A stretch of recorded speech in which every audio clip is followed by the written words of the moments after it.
je suis trop contente de pouvoir enfin filmer. Je suis en train de filmer pendant ma pause déj, mais c'est pas grave. Je peux pas filmer trop longtemps du coup, mais j'essaie de faire en sorte que ce soit clair et concis. Je parle toujours énormément dans mes vidéos et souvent je dois enlever genre des chunks entiers de vidéos parce qu'en fait ce que je raconte c'est genre n'importe quoi et c'est pas du tout relevant au livre ou quoi que ce soit. Mais voilà, aujourd'hui je vais vous parler de ce que j'ai lu au mois de janvier. J'ai lu pas mal de livres au mois de janvier, mais la plupart sont aussi des audiobooks. Donc vraiment les audiobooks ça m'a sauvé la vie. Bon ils étaient pas ouf. J'en ai écouté un qui était bien, non deux qui étaient bien je crois. Mais voilà, j'aime juste avoir du son dans les oreilles et du coup avoir des audiobooks c'est très pratique. Je vais ouvrir mon Goodreads parce que je sais plus du tout ce que j'ai lu. Et du coup comme ça on va pouvoir discuter ensemble de tout ça.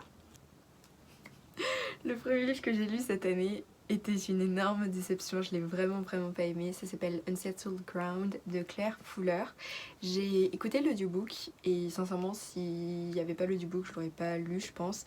C'est un livre qui avait été nominé au Women's Prize l'an dernier je crois. Et du coup quand j'allais en librairie je le voyais toujours beaucoup puisqu'il était mis en avant avec toute la sélection de livres qui étaient nominés. Et je trouvais la couverture très belle. Et donc en fait quand j'étais sur Libby et que j'ai vu ce livre, je me suis dit bah pourquoi pas, j'ai lu le résumé, il m'avait l'air cool, du coup j'ai décidé de l'écouter et vraiment c'était mais nul, c'était si nul. Vraiment si je le lisais je pense que je l'aurais dit NF parce que je ne vois pas l'intérêt de ce livre en fait. Pourtant le résumé il avait l'air trop cool, enfin je sais pas ça m'énerve mais du coup c'est l'histoire de deux jumeaux. J'ai plus leur nom, je crois que c'est Ginny et Jules, un truc comme ça, qui vivent en fait avec leur mère et qui ont toujours vécu avec leur mère. Ils ont une sorte de cottage un peu dans la campagne, vraiment éloigné de la ville et du village le plus proche. Et ils sont un peu coupés de la société. Et un jour, leur mère va décéder et du coup, Ginny et Jules, je sais pas s'ils s'appellent comme ça ou pas, mais ils vont se retrouver un peu à faire face à des secrets que leur mère avait cachés. Et aussi, ils vont devoir décider s'ils veulent continuer à rester vivre loin des gens ou alors s'ils veulent retrouver une vie en société. Et j'ai oublié de le préciser mais les jumeaux ont 51 ans donc c'est vraiment genre des adultes et je crois que la mère elle avait genre 70 ans ou un truc comme ça. Et on va entendre tous les avions qui passent, je suis vraiment désolée. Mais du coup voilà, c'était un peu censé être, d'après ce que j'avais compris, une sorte de mystery, genre où tu comprends pas pourquoi la mère elle meurt ou d'un coup la mère elle décède et enfin ils vont remettre en question tout ce qu'elle a fait, ils vont découvrir plein de choses sur elle et je pensais vraiment que ce serait ça en fait, mais c'était pas du tout ça, c'était très nul. Déjà le mystère qui entoure la mère est nul, genre c'est très genre décevant. Et ensuite les jumeaux ils ont pas de, je sais pas, ils ont pas d'arc en fait. T'as juste la fille Ginny qui, elle, veut continuer à rester vivre loin de tout le monde. Et t'as le gars, Jules, je crois, qui veut commencer à genre vivre avec une société. Donc il va genre se trouver une copine, enfin forcément il va se faire manipuler tout ça. Enfin c'est très basique. Et je sais pas, il y avait pas de plot, c'était censé être très character driven, mais il y avait aucun genre développement des personnages. C'était très plat, c'était très ennuyant. Je sais pas, l'écriture elle était pas ouf non plus vraiment. Si c'était pas un audiobook je pense que je l'aurais pas fini parce que vraiment cette histoire n'avait absolument aucun intérêt à mes yeux. On commence l'année si bien. Mais bref, c'est tout ce que j'ai à dire sur ce livre. Ensuite j'ai lu un manga qui s'appelle Venus in the Blind Spot de Junji Ito. Je l'ai emprunté à la médiathèque et regardez comme il est trop beau. Genre les livres de Junji Ito je trouve qu'ils sont toujours mais magnifiques. Là il y a... Ça c'est un de ses spreads et même les end papers sont trop bien. Et du coup sous la jaquette il y a une sorte de poster mais du coup c'est la couverture aussi. Enfin bref, c'est un recueil de nouvelles du coup de Junji Ito. Il y en a certaines qui ont été adaptées par lui, donc elles ont été écrites par un autre auteur et Junji Ito les a seulement genre illustrées à sa manière. Et il y en a d'autres qui sont à 100% sorties du cerveau de Junji Ito. Mes nouvelles préférées, c'était... il est où le sommaire? Je trouve plus le sommaire. Ok, mes nouvelles préférées c'était The Human Chair, qui est adapté d'une nouvelle de Edogawa Ranpo, et Venus in the Blind Spot. et The Enigma of Amira Fault. The Enigma of Amira Fault, je crois que c'était mon préféré, vraiment. Il y avait la dernière page, genre elle est trop belle, j'adore. Mais du coup voilà, c'était juste différentes nouvelles qui sont un peu horrifiques. Et en fait, j'ai vu ça dans un commentaire Goodreads et j'ai trouvé que c'était hyper pertinent. Mais en fait, quand on lit du Junji Ito, surtout des novellas comme ça, souvent il a juste sur une histoire, enfin une image horrifique en tête. Et du coup, il doit construire une histoire en se basant sur cette image. Et du coup, il y a des histoires qui sont bien construites et il y en a d'autres qui sont un peu genre flaky, mais les images sont toujours en fait super belles. Et donc, t'as toujours genre juste cette image horrifique qui est trop belle à voir. Je sais pas trop ce que je pourrais montrer. Par exemple, une des histoires que j'avais pas aimé, c'était c'était genre une dame qui avait une langue, mais genre énorme. Et du coup, elle léchait les gens dans la rue.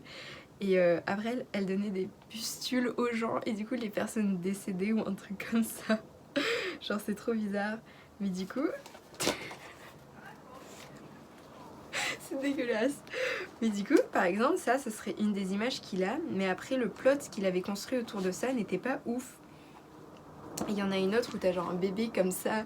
Et pareil, ce plot, il était pas ouf non plus. Et en fait, il y a juste genre des histoires qui sont hyper bien construites. Par exemple, celle de Amigara Falls, vraiment trop bien. Mais d'autres qui sont bah juste... Enfin, tu les lis, mais c'est pas incroyable, quoi. Enfin bref, j'ai beaucoup aimé, j'ai trop hâte de lire plus de lui. J'ai un autre Junji Ito à lire sur mon bureau, du coup je vais essayer de le lire ce mois-ci. Et à chaque fois que j'irai à la médiathèque, je regarderai s'ils en ont plus ou pas de lui.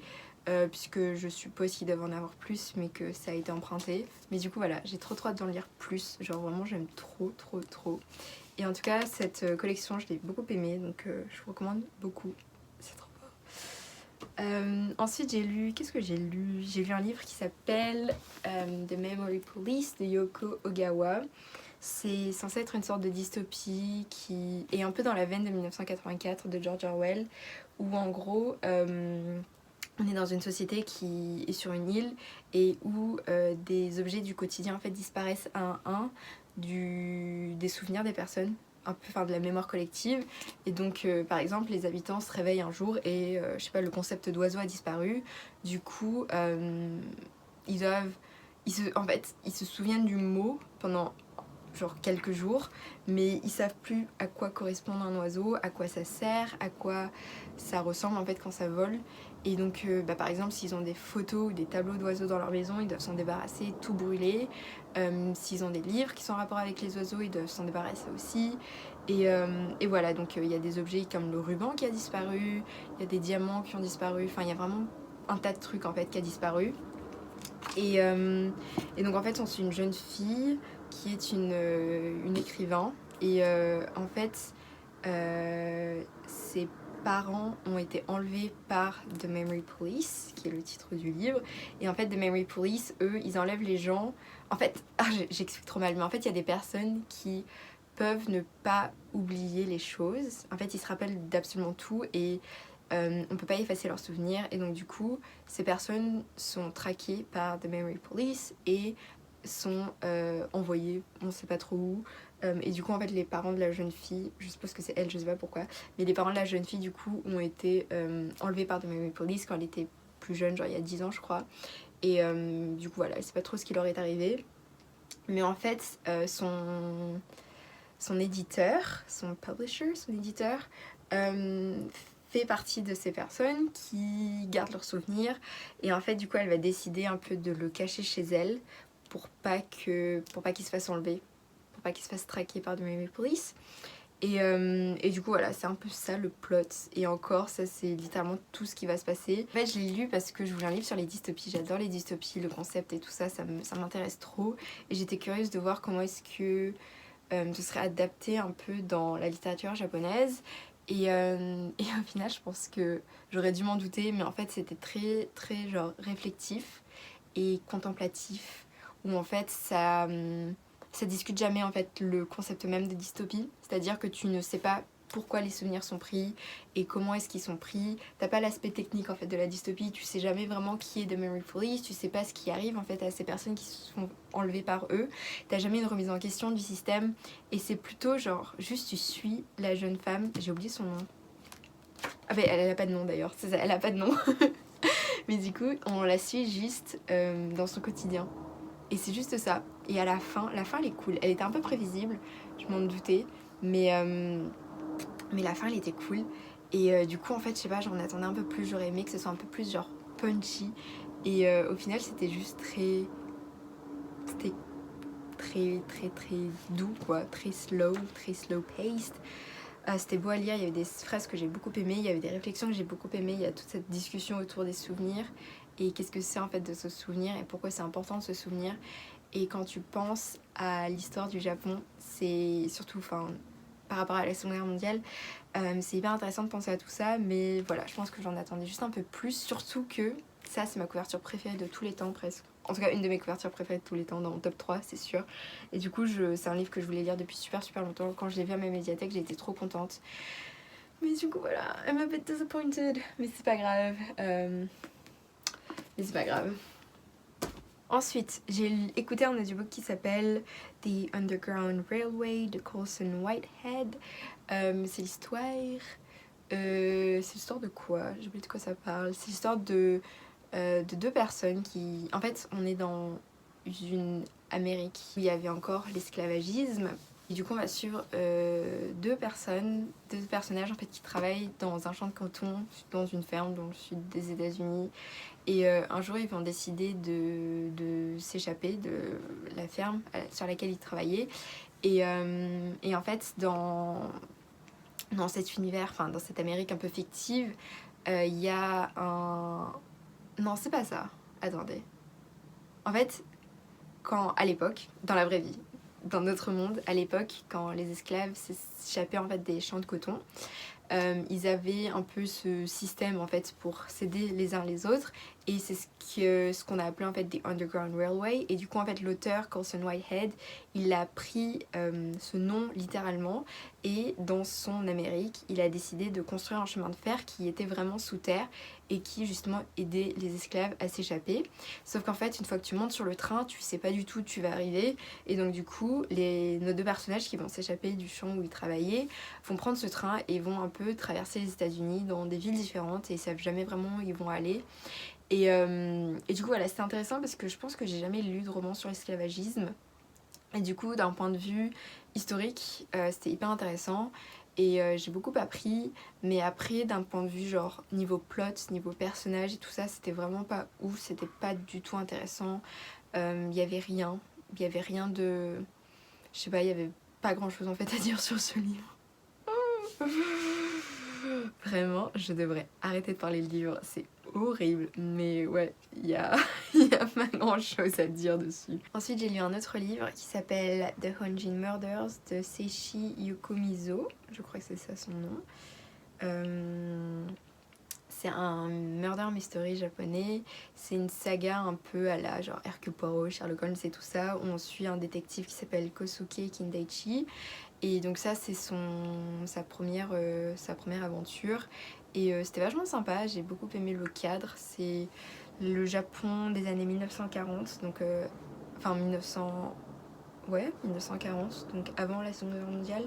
Et c'était hyper intéressant, on était dans un cadre assez rural, dans un petit village. Putain, mes cheveux! Dans un petit village, et du coup, ouais, c'était un cadre vachement sympa. Le mystère en lui-même était cool. Il y avait beaucoup de personnages. Je suis désolée pour l'avion qui passe. Je sais pas si on l'entend vraiment au téléphone ou pas. Mais ouais, j'aimais bien. Ouais, je sais plus ce que je disais. Il y avait beaucoup de personnages, du coup, au début, c'était un peu compliqué de wrap up my head around everyone. Mais ouais, j'ai bien aimé. C'est l'histoire en fait d'un couple qui se marie. Et en fait, au lendemain du mariage, les deux sont tués. Enfin, les deux sont retrouvés morts. Et du coup, voilà, on va enquêter un peu sur tout ça. Et la fin était hyper décevante. J'ai trouvé que c'était vraiment genre une lazy ending. Du coup, j'ai pas trouvé ça ouf. Mais sinon, j'ai vraiment tout aimé. J'ai trouvé que le personnage était super intéressant. Le personnage du détective, donc comment il s'appelle, Kosuke.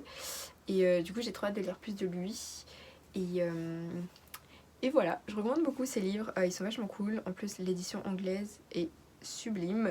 J'ai écouté un audiobook qui s'appelle Educated de Tara Westover.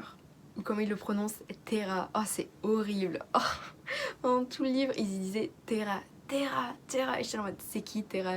Vraiment la première fois qu'ils l'ont dit, j'étais en mode mais c'est qui ce personnage? Il n'est jamais apparu. Et puis après je me suis rendu compte qu'en fait c'était la narratrice qui s'appelait Tara, enfin bref. C'est un mémoire et en fait ça fait un bout de temps qu'il est sorti je crois, et je voulais trop le lire parce que l'autrice s'appelle Tara et que je trouve pas souvent en fait des livres avec mon nom, que ce soit au niveau de l'auteur ou au niveau des personnages principaux. Du coup, dès que je vois mon nom quelque part en librairie, ça m'intéresse toujours beaucoup. Et ouais, c'est un livre que je voulais vraiment lire. Et quand j'ai vu qu'il était à ma médiathèque, j'étais trop contente. Et du coup, j'ai commencé l'audiobook. Et en fait, je m'étais pas rendu compte, mais c'est un mémoire qui a eu tellement de succès. Genre, Bill Gates l'a lu et l'a raté genre 5 étoiles. Il a dit que c'est le meilleur mémoire qu'il ait lu. Vraiment, si vous allez sur Goodreads, il y a que d'excellentes reviews. Et je comprends pourquoi, c'était vraiment trop bien comme lecture. Tara, en fait, elle a grandi dans une famille mormone, mais genre des mormons survivalistes. C'est... je crois que ça se dit comme ça en français, mais en gros c'est des personnes qui se préparent à la fin du monde et à l'apocalypse, et en fait ils ne font... Oh, Shuga a commenté. Et en fait je vais juste voir ce qu'il a commenté. Bref, je sais plus ce que je disais. Mais en fait, du coup, ils font pas confiance au gouvernement, ils font pas confiance à toutes les structures, genre les hôpitaux, les écoles et tout ça, parce qu'ils sont persuadés que c'est un moyen d'endoctriner les populations, à croire en l'Illuminati, tout ça, enfin bref, à être manipulés plutôt par les Illuminati. I cannot speak. Et du coup, c'est la famille dans laquelle, en fait, du coup, Tara a grandi. Elle a 4 ou 5 frères. Et ils vivent dans les montagnes, genre vraiment un peu coupés de tout le monde. Et du coup, voilà, elle a grandi en n'étant jamais allée à l'école. Et le livre, comme le titre le précise, du coup, s'appelle Educated. Et c'est un livre un peu sur comment elle a commencé à avoir l'accès à l'éducation. Et comment est-ce qu'elle s'est retrouvée à faire un PhD à... Je crois que c'est Harvard ou alors Oxford ou Cambridge, je sais plus, mais elle a fait en gros toutes les grandes écoles quoi. Moi je m'attendais vraiment qu'à ça, je pensais vraiment que ce serait juste sur comment est-ce qu'elle a accédé à toutes ces écoles. Mais en fait, c'est un livre qui est sur la famille avant tout, et surtout sur elle, la manière dont elle a été traitée en fait au sein de sa famille. Ses frères, surtout un de ses frères en particulier, j'ai plus son nom, mais l'abuser genre physiquement, pas sexuellement, juste genre la frapper, tout ça, et aussi mentalement, genre sa famille, c'est dingue en fait. Genre quand tu écoutes des choses, genre c'est tellement horrible, j'étais en train de pleurer dans le bus en écoutant l'audiobook. C'est tellement dur en fait, tout ce qu'ils lui font subir et tout ce qu'ils lui disent sans arrêt, et il y a un gaslighting mais genre qui est dingue. Et donc du coup vraiment c'est un livre qui, je sais pas comment l'expliquer, c'est juste sur la famille et sur un peu les traumas familiaux et comment se sortir un peu d'une famille abusive. Et c'était hyper intéressant, genre, parce que c'est hyper naïf, mais je savais pas qu'en fait des personnes comme ça existaient vraiment. Je pensais que les survivalistes c'était un peu comme une sorte de mythe où tu dis ok, il y a des personnes qui existent comme ça, qui sont coupées de la société parce qu'ils ont peur du gouvernement, parce qu'ils veulent pas subir l'influence des Illuminati, mais en fait il y a vraiment des gens qui pensent comme ça. Et enfin du coup ça c'est genre vraiment la première réalisation que j'ai eue en écoutant ce livre. Je me suis dit waouh, ok. Et ensuite t'as forcément tout l'aspect genre éducatif, qui était super intéressant. Elle parle beaucoup de sa thèse et beaucoup de ses études, et ça c'est un truc qui m'a beaucoup intéressée. Et après t'as l'aspect forcément tout ce qui est genre abus familial, et ça c'était le plus gros aspect du livre, et c'était hyper intéressant puisque bah, du coup je m'attendais pas du tout à ça. Et vraiment c'était genre waouh, c'était une énorme claque. J'ai vraiment adoré. Je recommande beaucoup l'audiobook, la narratrice elle est superbe. Et bon, sauf le Terra, genre je m'en remettrai jamais de la vie, c'est si moche leur manière de prononcer mon nom. Mais ouais, vraiment c'était trop bien, je recommande beaucoup. Mais du coup, trigger warning pour tout ce qui est abus familial, abus mental, abus physique. Et parce que vraiment ouais, c'est beaucoup genre... Je sais pas, genre il perd une jambe et il veut pas aller à l'hôpital parce que ça serait se faire endoctriner par les Illuminati quoi. Et donc du coup il soigne tout à genre l'huile essentielle. Enfin c'est n'importe quoi, enfin je sais pas, pour moi vraiment j'arrive pas à croire que des personnes vivent comme ça, c'est dingue. Mais Mais du coup, ouais, c'est un livre aussi beaucoup sur le let go, puisqu'à la fin, Tara se rend compte que... la luminosité.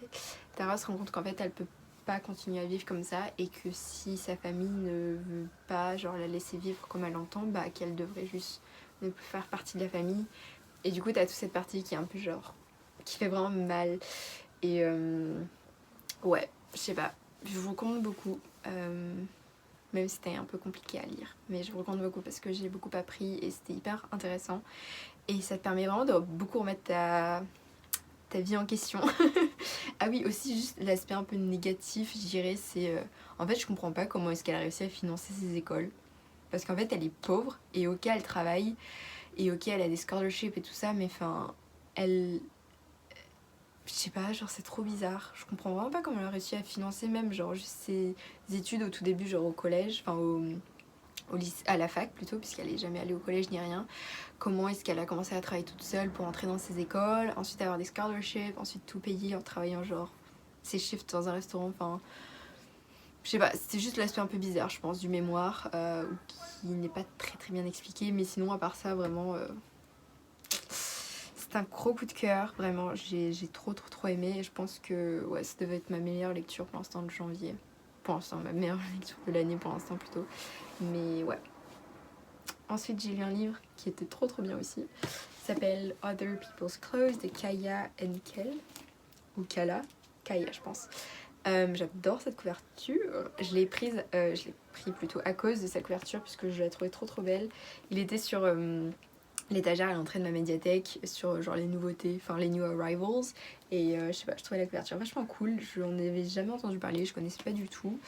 Et c'est un livre où en gros on suit deux étudiantes en art qui s'appellent Zoé et Hailey, qui sont américaines mais qui vont partir à Berlin pour une année d'échange. Et en fait à Berlin elles vont louer l'appartement d'une autrice qui s'appelle Béatrice. Et en fait Béatrice elle écrit un peu des thrillers un peu genre psychologiques où les personnages sont pas très bien. Et donc du coup... donc en fait les deux filles vont aménager chez elles et elles vont avoir l'impression petit à petit qu'en fait Béatrice les observe lorsqu'elles sont dans son appartement. Et en fait elles vont se rendre compte aussi que le nouveau roman que Béatrice écrit semble être en fait adapté de leur vie, genre de leur expérience à Berlin. Et du coup elles vont un peu se mettre en scène et devenir un peu les personnages principaux de l'histoire de Béatrice pour qu'elle ait une histoire intéressante à donner. Et donc en fait leur idée pour faire ça, c'est d'organiser des soirées dans leur appartement, un peu des soirées style genre hollywoodienne, genre Studio 54 je crois que c'est comme ça que ça s'appelait, mais un peu genre ces soirées genre extravagantes, un peu de Egg Girls et tout ça. Et du coup voilà, c'est ce qu'elles vont faire, sauf que ça va pas finir comme elles auraient voulu que ça se finisse. Et voilà, c'est un peu genre un thriller psychologique. Ça prend un peu de temps, genre le début est assez lent. Mais une fois que t'es à les 100 dernières pages, elles sont si bien, vraiment. Il y a vraiment genre la tension où tu te dis mais est-ce que Béatrice les observe vraiment, genre qu'est-ce qui se passe? Et t'as un peu Zoé et Hailey qui commencent à lose their mind. Et c'était vachement cool. La fin, le tout dernier mot du livre, les gars, j'ai jamais crié en renfermant un livre. Enfin si, j'ai déjà autant crié, mais genre là vraiment, ça faisait longtemps que je l'avais pas fait. Et ouais, franchement j'ai beaucoup aimé, c'était beaucoup sur l'art aussi, c'était hyper intéressant. En fait l'autrice Kaya Henkel, c'est son premier roman. Et en fait, elle, c'est une journaliste un peu qui travaille dans l'art et elle habite justement à Berlin et c'est une artiste aussi et une director et une playwright. Et du coup, voilà, c'était hyper intéressant parce que je pense pas avoir lu de livre qui se déroulait à Berlin, qui ne soit pas sur la Seconde Guerre mondiale. Et j'avais jamais lu de livre aussi qui parlait autant de l'art, du coup c'était trop cool, j'ai beaucoup appris. Il y a plein de noms d'œuvres qui m'intéressent beaucoup, sur lesquelles j'aimerais bien faire plus de recherches. Et ouais, j'ai vraiment adoré ce livre, c'était trop bien. C'était vachement cool, je le recommande beaucoup si vous avez l'occasion de le lire. Je pense pas qu'il soit traduit en français, il est sorti l'an dernier. Mais voilà, je le recommande beaucoup parce que j'ai vraiment beaucoup aimé. Ensuite, j'ai lu un audiobook, enfin j'ai écouté un audiobook qui s'appelle Everyone in this room will someday be dead de Emily Austin. J'étais trop contente quand j'ai vu qu'il était sur Libby parce que je l'avais vu passer et je pensais pas que je le lirais puisque je crois que Alice Oseman avait dit que c'était un roman qui était sur la dépression et que du coup fallait pas le lire si on n'était pas bien. Et du coup je m'étais dit que j'allais jamais le lire, mais comme j'avais trouvé l'audiobook, je me suis dit pourquoi pas. Et j'ai vraiment beaucoup aimé. Par contre, waouh, ça te met dans un mood incroyable. C'est l'histoire d'une jeune femme qui... j'ai oublié son nom. Gilda, qui est a 20-something lesbian. Cannot stop ruminating about this. Ça, c'est la première ligne de résumé. Mais en gros, c'est l'histoire de Gilda qui est dépressive et qui vient de perdre son travail. Elle est aussi lesbienne. Et en fait, elle va vouloir rejoindre un groupe de thérapie et qui se passe un peu dans l'annexe d'une église. Sauf qu'en fait, quand elle va y aller pour s'inscrire, le prêtre va lui demander si elle est là pour postuler au nouveau rôle de réceptionniste à l'église. Et du coup, elle va dire oui parce qu'elle va paniquer et qu'elle venait de trouver son travail, de perdre son travail plutôt. Et donc du coup, voilà, il y a ça, c'est un premier aspect, je pense, de l'histoire. Le deuxième aspect de l'histoire, c'est qu'en fait, il soupçonne sa prédécesseur d'avoir été tuée à l'hôpital. Et donc, du coup, tu as une sorte de mini-enquête sur qui a tué cette vieille femme. Et ensuite, le troisième aspect de l'histoire, c'est Gilda avec sa relation, puisqu'elle sort avec une autre fille, j'ai oublié son nom. Mais du coup, voilà, comme Gilda ne veut pas dire à l'église forcément qu'elle est lesbienne, bah elle va commencer à sortir avec un gars, sauf qu'après il y a des problèmes puisqu'elle a sa propre copine. Et du coup voilà, c'est un livre un peu qui est super court, enfin il s'écoutait super vite, je crois qu'il durait 5 heures, du coup il doit faire 200 et quelques pages. Et ouais, j'ai beaucoup aimé, c'était hyper drôle, contrairement à tous les thèmes que je viens d'expliquer. Je sais pas comment l'expliquer. Il n'y a pas vraiment de plot en fait, tu suis juste Gilda dans sa vie, dans tous ses problèmes, et c'était vachement frais. Et ouais, j'ai beaucoup aimé. Par contre, ouais, Gilda, elle est très obsesse sur la mort, donc si vous aimez pas forcément ça, ne le lisez pas. Mais je sais pas, j'ai beaucoup aimé, je recommanderais beaucoup. Ouais, c'était très très relatable, un peu trop même, mais j'ai beaucoup aimé. Le dernier livre que j'ai lu au mois de janvier, c'est un manga. Donc c'est celui-ci. Du coup il y a 2 histoires dedans. La première s'appelle Town of Evening Calm et la deuxième s'appelle Country of Cherry Blossoms. D'où le titre un peu long. Elle est trop belle la couverture, je l'ai pris à la médiathèque parce que justement je trouvais la couverture trop belle. Enfin surtout la tranche en fait, elle m'intriguait beaucoup puisqu'il est tout petit et du coup quand il était au milieu genre des gros romans graphiques et tout ça, je me suis dit bah tiens, ça m'intéresse beaucoup. C'est un roman qui est sur l'après-guerre et surtout les conséquences des bombes atomiques à Nagasaki. Et donc c'est un roman qui se passe en 1955, donc 10 ans après les bombes atomiques, où on suit une jeune femme dans sa vie de tous les jours et comment est-ce que la guerre et surtout les bombes atomiques ont impacté son quotidien et continuent à l'impacter. Et c'était très intéressant puisque moi j'aime énormément tout ce qui est Seconde Guerre mondiale en Asie. C'est un sujet qui m'intéressait énormément, j'ai travaillé sur ça, c'était vraiment, je pense que historiquement c'est une de mes périodes préférées à étudier. Et c'était intéressant parce que c'était déjà le médium, c'est un manga et en fait l'an dernier, je pense que ma prof de l'an dernier, elle aurait kiffé ce livre, vraiment je pourrais d'ailleurs lui envoyer un email sauf que je peux même plus me connecter à ma boîte mail, mais je pense qu'elle aurait kiffé ce livre parce que en fait c'est intéressant de travailler sur la guerre mais avec des sources autres que toutes les scholarships et toutes les sources un peu genre académiques. Et là en l'occurrence du coup c'est juste l'autrice qui est retournée dans son village natal et qui a discuté avec des personnes de son village natal et c'est à travers leurs témoignages qu'en fait elle a construit ça, c'est à travers les témoignages de sa famille aussi qu'elle a construit cette histoire et ça se retrouve dans les tiniest genre details et c'est vraiment hyper intéressant. À la fin elle a bon, il y a un afterword, mais il y a aussi tout ça, donc c'est explanation by the author. Et donc en fait ça référence à des pages précises et à des détails précis en fait qu'elle a mis dans son livre. Et donc ça peut être par exemple une affiche qui était collée sur un mur, ça peut être une chanson qui avait été chantée et qui en fait représente ça et ça. Ça peut être un bâtiment devant lequel elle passe par exemple. Et encore une fois c'est peut-être genre juste hyper ignorant de ma part, mais bah elle est où? Ça c'est le bâtiment où la bombe elle a atterri. Alors que moi sincèrement je pensais que toute la ville était décimée. mais du coup voilà, c'était hyper intéressant parce que le truc principal que j'ai appris pendant mes études, c'est qu'en fait on se focus un peu trop tout le temps sur genre les grands ensembles, les grandes entités, et en fait on pense jamais à l'individu et surtout aux expériences individuelles pendant la guerre et aux expériences un peu genre des personnes ordinaires. Et du coup c'est ce que Sli faisait et c'est ce que notre prof elle nous a énormément fait travailler l'an dernier, et c'est ça que j'avais adoré. Tu peux pas résumer l'expérience de la guerre à juste genre un événement qui s'est passé, et tu peux pas assumer qu'en fait tout le monde a eu la même expérience. Et donc du coup ouais, bah ce livre du coup a juste mis l'accent sur cette jeune femme et sur comment elle a vécu la guerre et sur comment ça continue à impacter son quotidien.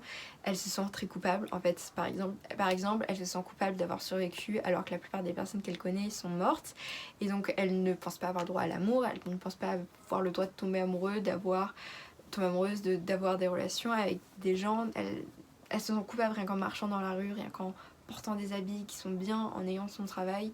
Et tout ça c'est des choses en fait qu'on pense pas forcément quand on pense aux conséquences de la guerre. Ouais, c'était juste trop intéressant, je sais pas comment l'expliquer, genre je vous recommande beaucoup. Par contre l'histoire elle est pas ouf vraiment, je pense que c'est juste parce que moi j'adore l'histoire et que j'adore cette période spécifique de l'histoire et que du coup moi j'ai beaucoup appris et ça a résonné avec tout ce que j'avais appris en cours et tout ça, du coup c'est pour ça que je pense que je l'ai autant aimé. Mais voilà, je vous recommanderais beaucoup si vous avez l'occasion de le lire. Et je vais arrêter de parler parce que je parle trop. Mais voilà. Là, je vais aller travailler.